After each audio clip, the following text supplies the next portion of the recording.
श्री राम लक्ष्मण सहित विश्वामित्र का यज्ञशाला में प्रवेश, चलकर सीता जी के स्वयंवर को देखना चाहिए। देखें ईश्वर किसको बढ़ाई देते हैं। लक्ष्मण जी ने कहा, हे नाथ, जिस पर आपकी कृपा होगी वही बड़ाई का पात्र होगा। धनुष तोड़ने का श्रेय उसी को प्राप्त होगा। इस श्रेष्ठ वाणी को सुनकर सब मुनि प्रसन्न हुए। सभी ने सुख मानकर आशीर्वाद दिया। फिर मुनियों के समूह सहित कृपालु श्री रामचंद्र जी धनुष यज्ञशाला देखने चले। दोनों भाई रंगभूमि में आए हैं, ऐसी खबर जब सब नगर निवासियों ने पाई, तब बालक, जवान, बूढ़े, स्त्री, पुरुष सभी घर और कामकाज को भुलाकर चल दिए। जब जनकजी ने देखा कि बड़ी भीड़ हो गई है, तब उन्होंने सब विश्वास पात्र सेवकों को बुलवा लिया और कहा, तुम लोग तुरंत सब लोगों के पास जाओ और सब किसी को यथा योग्य आसन दो। उन सेवकों ने कोमल और नम्र वचन कहकर उत्तम, मध्यम, नीच और लघु सभी श्रेणी के स्त्री पुरुषों को अपने अपने योग्य स्थान पर बैठाया। उसी समय राजकुमार राम और लक्ष्मण वहां आए। वे ऐसे सुंदर हैं मानो साक्षात मनोहरता ही उनके शरीरों पर छा रही है। सुंदर सांवला और गोरा उनका शरीर है। वे गुणों के समुद्र, चतुर और उत्तम वीर हैं। वे राजाओं के समाज में ऐसे सुशोभित हो रहे हैं मानो तारागणों के बीच दो पूर्ण चंद्रमा हों। जिनकी जैसी भावना थी प्रभु की मूर्ति उन्होंने वैसी ही देखी। महान रणधीर राजा लोग श्री रामचंद्र जी के रूप को ऐसा देख रहे हैं मानो स्वयं वीर रस शरीर धारण किए हुए हों। कुटिल राजा प्रभु को देखकर डर गए, मानो बड़ी भयानक मूर्ति हो। छल से जो राक्षस वहां राजाओं के वेश में बैठे थे, उन्होंने प्रभु को प्रत्यक्ष काल के समान देखा। नगर निवासियों ने दोनों भाइयों को मनुष्यों के भूषण रूप और नेत्रों को सुख देने वाला देखा। स्त्रियां हृदय में हर्षित होकर अपनी अपनी रुचि के अनुसार उन्हें देख रही हैं, मानो श्रृंगार रस ही परम अनुपम मूर्ति धारण किए सुशोभित हो रहा हो। विद्वानों को प्रभु विराट रूप में दिखाई दिए, जिसके बहुत से मुंह, हाथ, पैर, नेत्र और सिर हैं। जनक जी के सजातीय कुटुंबी प्रभु को किस तरह कैसे प्रिय रूप में देख रहे हैं, जैसे सगे सजन संबंधी प्रिय लगते हैं। जनक समेत रानियां उन्हें अपने बच्चे के समान देख रही हैं। उनकी प्रीति का वर्णन नहीं किया जा सकता। योगियों को वे शांत, शुद्ध, सम और स्वतः प्रकाश परम तत्व के रूप में दिखे। हरिभक्तों ने दोनों भाइयों को सब सुखों के देने वाले इष्ट देव के समान देखा।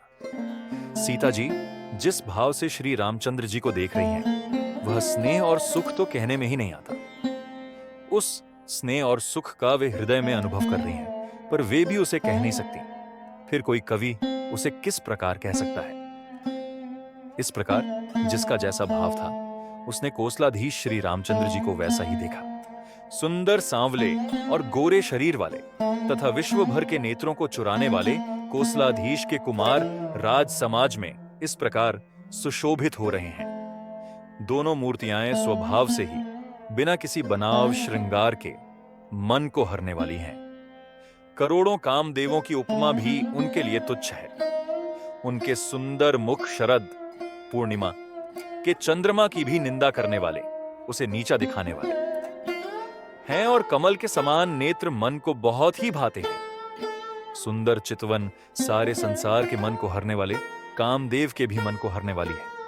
वह हृदय को बहुत ही प्यारी लगती है, पर उसका वर्णन नहीं किया जा सकता। सुंदर गाल हैं, कानों में चंचल झूमते हुए कुंडल हैं, ठोड़ और अधर होठ सुंदर हैं, कोमल वाणी है। हंसी चंद्रमा की किरणों का तिरस्कार करने वाली है। भौहें टेढ़ी और नासिका मनोहर है। ऊंचे चौड़े ललाट पर तिलक झलक रहे हैं, दीप्तिमान हो रहे हैं। काले घुंघराले बालों को देखकर भौरों की पंक्तियां भी लजा जाती हैं। पीली चौकोनी टोपियां सिरों पर सुशोभित हैं, जिनके बीच बीच में फूलों की कलियां बनाई काढ़ी हुई हैं। शंख के समान सुंदर गोल गले में मनोहर 3 रेखाएं हैं, जो मानो तीनों लोकों की सुंदरता की सीमा को बता रही हैं। हृदयों पर गजमुक्ताओं के सुंदर कंठे और तुलसी की मालाएं सुशोभित हैं। उनके कंधे बैलों के कंधे की तरह ऊंचे तथा पुष्ट हैं। एंड खड़े होने की शान सिंह की सी है, और भुजाएं विशाल एवं बल की भंडार है। कमर में तरकस और पीतांबर बांधे हैं। दाहिने हाथों में बाण और बाएं सुंदर कंधों पर धनुष तथा पीले यज्ञोपवीत जनेऊ सुशोभित हैं। नख से लेकर शिखा तक सब अंग सुंदर हैं। उन पर महान शोभा छाई हुई है। उन्हें देखकर सब लोग सुखी हुए। नेत्र एक तक निमेष शून्य हैं और तारे पुतलियां भी नहीं चलते। जनक जी दोनों भाइयों को देखकर हर्षित हुए। तब उन्होंने जाकर मुनि के चरण कमल पकड़ लिए, विनती करके अपनी कथा सुनाई और मुनि को सारी रंगभूमि यज्ञशाला दिखलाई।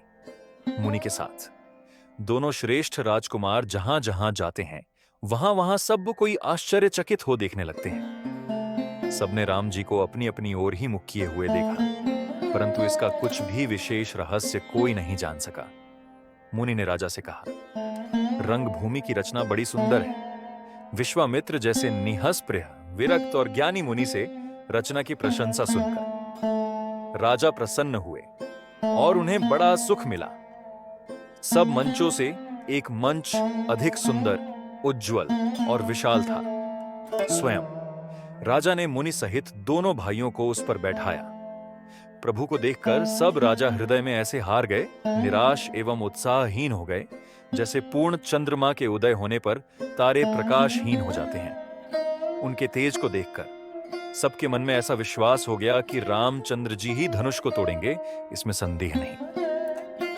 इधर उनके रूप को देखकर सबके मन में यह निश्चय हो गया कि शिवजी के विशाल धनुष को जो संभव है न टूट सके, बिना तोड़े भी सीता जी श्री रामचंद्र जी के ही गले में जयमाला डालेंगी, अर्थात दोनों तरह से ही हमारी हार होगी और विजय रामचंद्र जी के हाथ रहेगी। यूं सोचकर वे कहने लगे, हे भाई, ऐसा विचार कर यश, प्रताप, बल और तेज गंवाकर अपने अपने घर चलो। दूसरे राजा जो अविवेक से अंधे हो रहे थे और अभिमानी थे, यह बात सुनकर बहुत हंसे। उन्होंने कहा, धनुष तोड़ने पर भी विवाह होना कठिन है, अर्थात सहज ही में हम जानकी को हाथ से जाने नहीं देंगे।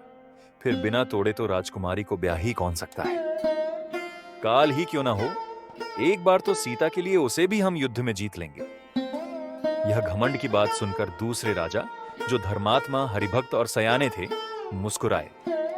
उन्होंने कहा, राजाओं के गर्व दूर करके जो धनुष किसी से नहीं टूट सकेगा उसे तोड़कर श्री रामचंद्र जी सीता जी को ब्याहेंगे। रही युद्ध की बात, सो महाराज दशरथ के रण में बांग के पुत्रों को युद्ध में तो जीत ही कौन सकता है। गाल बजाकर व्यर्थ ही मत मरो। मन के लड्डुओं से भी कहीं भूख बुझती है। हमारी परम पवित्र निष्कपट सीख को सुनकर सीता जी को अपने जी में साक्षात जगत जननी समझो।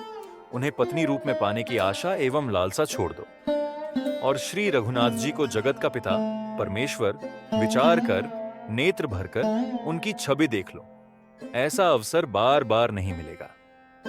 सुंदर, सुख देने वाले और समस्त गुणों की राशि ये दोनों भाई शिव जी के हृदय में बसने वाले हैं। स्वयं शिव जी भी, जिन्हें सदा हृदय में छिपाए रखते हैं, वे तुम्हारे नेत्रों के सामने आ गए हैं। समीप आए हुए भगवत दर्शन रूप अमृत के समुद्र को छोड़कर तुम जगत जननी जानकी को पत्नी रूप में पाने की दुराशा रूप मिथ्या मृगजल को देखकर दौड़कर क्यों मरते हो। फिर भाई, जिसको जो अच्छा लगे वही जाकर करो। हमने तो श्री रामचंद्र जी के दर्शन करके आज जन्म लेने का फल पा लिया, जीवन और जन्म को सफल कर लिया। ऐसा कहकर अच्छे राजा प्रेम मग्न होकर श्री राम जी का अनुपम रूप देखने लगे। मनुष्यों की तो बात ही क्या, देवता लोग भी आकाश से विमानों पर चढ़े हुए दर्शन कर रहे हैं और सुंदर गान करते हुए फूल बरसा रहे हैं। श्री सीता जी का यज्ञशाला में प्रवेश तब सुअवसर जानकर जनक जी ने सीता जी को बुला भेजा। सब चतुर और सुंदर सखियां आरत पूर्वक उन्हें लिवा चली। रूप और गुणों की खान जगत जननी जानकी जी की शोभा का वर्णन नहीं हो सकता। उनके लिए मुझे काव्य की सब उपमाएं तुच्छ लगती हैं, क्योंकि वे लौकिक स्त्रियों के अंगों से अनुराग रखने वाली हैं, अर्थात वे जगत की स्त्रियों के अंगों को दी जाती है। काव्य की उपमाएं सब त्रिगुणात्मक माइक जगत से ली गई हैं। उन्हें भगवान की स्वरूपा शक्ति श्री जानकी जी के अप्राकृत चिन्मय अंगों के लिए प्रयुक्त करना, उनका अपमान करना और अपने को उपहासास्पद बनाना है। सीता जी के वर्णन में उन्हीं उपमाओं को देकर कौन कुकवी कहलाए और अपयश का भागी बने, अर्थात सीता जी के लिए उन उपमाओं का प्रयोग करना सुकवि के पद से च्युत होना और अपकीर्ति मोल लेना है। कोई भी सुकवि ऐसी नादानी एवं अनुचित कार्य नहीं करेगा। यदि किसी स्त्री के साथ सीता जी की तुलना की जाए तो जगत में ऐसी सुंदर युवती है ही कहां जिसकी उपमा उन्हें दी जाए। पृथ्वी की स्त्रियों की तो बात ही क्या, देवताओं की स्त्रियों को भी यदि देखा जाए तो हमारी अपेक्षा कहीं अधिक दिव्य और सुंदर हैं। तो उनमें सरस्वती तो बहुत बोलने वाली है, पार्वती अनर्धांगिनी है, अर्थात अर्धनारीनटेश्वर के रूप में उनका आधा ही अंग स्त्री का है, शेष आधा अंग पुरुष शिवजी का है।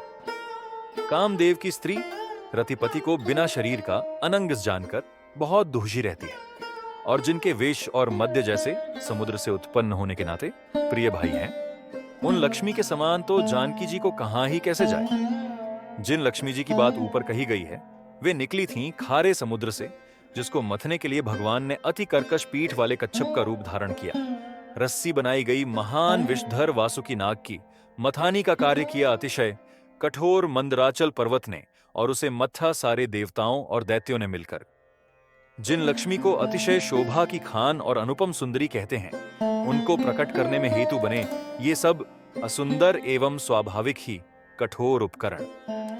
ऐसे उपकरणों से प्रकट हुई लक्ष्मी श्री जानकी जी की समता को कैसे पा सकती है।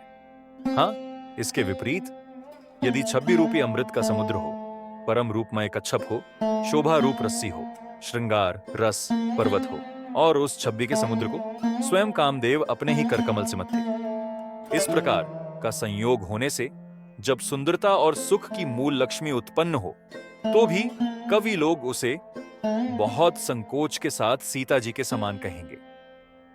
जिस सुंदरता के समुद्र को कामदेव मत्थेगा वह सुंदरता भी प्राकृत लौकिक सुंदरता ही होगी, क्योंकि कामदेव स्वयं भी त्रिगुणमयी प्रकृति का ही विकार है। अतः उस सुंदरता को मथ कर प्रकट की हुई लक्ष्मी भी उपर्युक्त लक्ष्मी की अपेक्षा कहीं अधिक सुंदर और दिव्य होने पर भी होगी, प्राकृत ही। अतः उसके साथ भी जानकी जी की तुलना करना कवि के लिए बड़े संकोच की बात होगी। जिस सुंदरता से जानकी जी का दिव्याति दिव्य परम दिव्य विग्रह बना है, वह सुंदरता उपर्युक्त सुंदरता से भिन्न अपराकृत है। वस्तुतः लक्ष्मी जी का अपराकृत रूप भी यही है। वह कामदेव के मथने में नहीं आ सकती, और वह जानकी जी का स्वरूप ही है। अतः उनसे भिन्न नहीं, और उपमा दी जाती है भिन्न वस्तु के साथ। इसके अतिरिक्त जानकी जी प्रकट हुई हैं स्वयं अपनी महिमा से।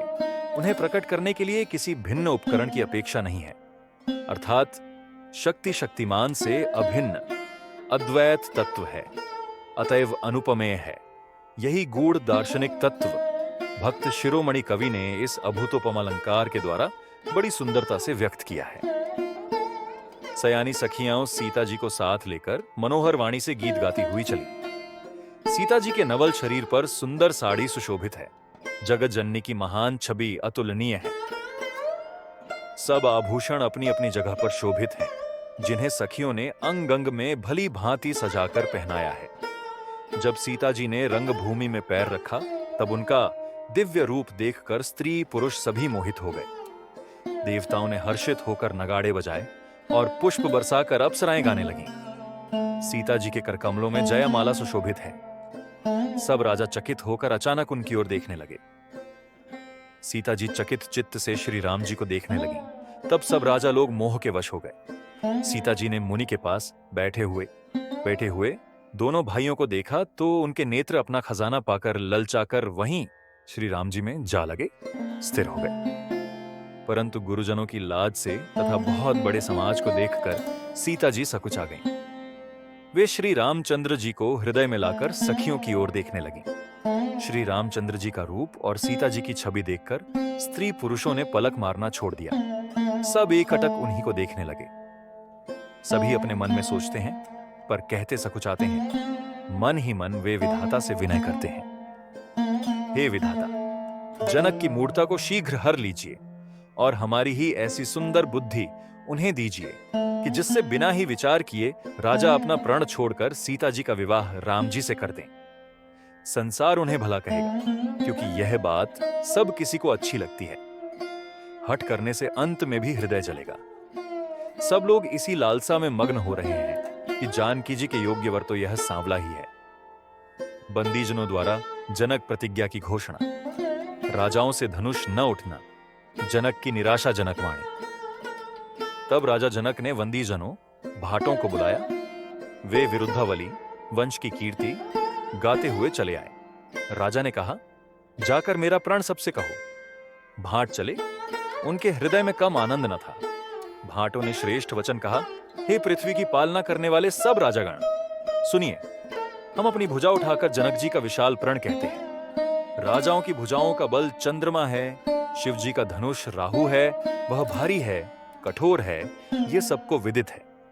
बड़े भारी योद्धा रावण और बाणासुर भी इस धनुष को देखकर गांव से चुपके से चलते बने। उसे उठाना तो दूर रहा, छूने तक की हिम्मत न हुई। उसी शिवजी के कठोर धनुष को आज इस राज समाज में जो भी तोड़ेगा, तीनों लोकों की विजय के साथ ही उसको जानकी जी बिना किसी विचार के हठपूर्वक वरण करेंगी। प्रण सुनकर सब राजा ललचा उठे। जो वीरता के अभिमानी थे, वे मन में बहुत ही तमतमाए। कमर कसकर अकुलाकर उठे और अपने इष्ट देवों को सिर नवाकर चले। वे तमककर बड़े ताव से शिव जी के धनुष की ओर देखते हैं और फिर निगाह जमाकर उसे पकड़ते हैं। करोड़ों भांति से जोर लगाते हैं, पर वह उठता ही नहीं। जिन राजाओं के मन में कुछ विवेक है, वे तो धनुष के पास ही नहीं जाते। वे मूर्ख राजा तमककर किटकिटाकर धनुष को पकड़ते हैं, परंतु जब नहीं उठता तो लजाकर चले जाते हैं। मानो वीरों की भुजाओं का बल पाकर वह धनुष अधिक अधिक भारी होता जाता है। तब 10,000 राजा एक ही बार धनुष को उठाने लगे तो भी वह उनके टाले नहीं टलता।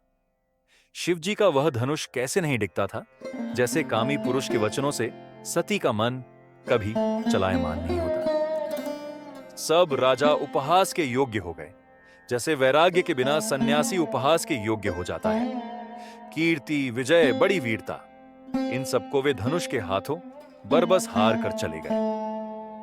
राजा लोग हृदय से हार कर श्रीहीन, हतप्रभ हो गए और अपने अपने समाज में जा बैठे। राजाओं को असफल देखकर जनक अकुला उठे और ऐसे वचन बोले जो मानो क्रोध में सने हुए थे।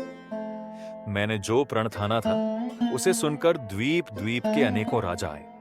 देवता और दैत्य भी मनुष्य का शरीर धारण करके आए तथा और भी बहुत से रणधीर वीर आए, परंतु धनुष को तोड़कर मनोहर कन्या, बड़ी विजय और अत्यंत सुंदर कीर्ति को पाने वाला मानो ब्रह्मा ने किसी को रचा ही नहीं। कहिए, यह लाभ किसको अच्छा नहीं लगता, परंतु किसी ने भी शंकर जी का धनुष नहीं चढ़ाया।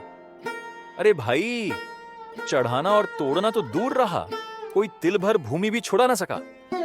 अब कोई वीरता का अभिमानी नाराज ना हो। मैंने जान लिया, पृथ्वी वीरों से खाली हो गई। अब आशा छोड़कर अपने अपने घर जाओ। ब्रह्मा ने सीता का विवाह लिखा ही नहीं। यदि प्रण छोड़ता हूं तो पुण्य जाता है, इसलिए क्या करूं, कन्या कुंवारी ही रहे। यदि मैं जानता कि पृथ्वी वीरों से शून्य है तो प्रण करके उपहास का पात्र न बनता।